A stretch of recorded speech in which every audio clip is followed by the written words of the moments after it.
with some valuable information, and now she's replicating the virus that will overturn immortality. The group's primary goal is to make people realize that they can feel emotions and make them protest against the system to hopefully end Pilot's rule. Meanwhile, Pilot is playing chess with his teen daughter Amanda, who wants to know more about Pilot's Helios and the creation of the Immortality Code. In fact, Amanda has lots of questions in general her father's system that nobody else is allowed to ask, which makes her very similar to Logos and his new group.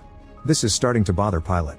Later that night, once again Logos has a nightmare of him passing out in the middle of the desert, which makes him more curious about death.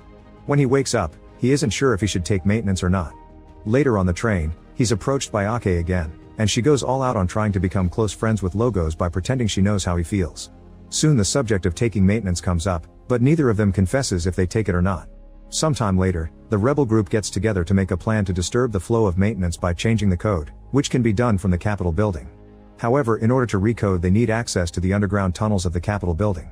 Logos remembers that Ake works in the Capitol and she has access to areas that aren't open to the general public, so he goes to meet her while she's in the middle of a tour.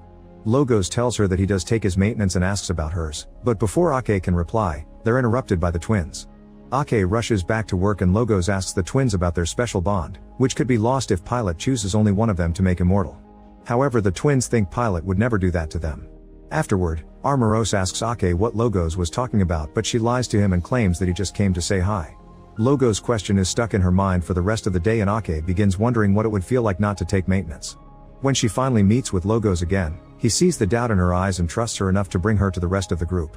Ake gets to learn about their plan and see the diffuser prototype Helios built to destroy the code, which Madorn is trying to finish. When the group asks Ake for her help to access the maintenance supply, she is given some time to think it over. In the meantime, Pilot is chatting with Amanda again, and she wants to know what was like when her dad lost her mother. Pilot explains that it had been devastating and reveals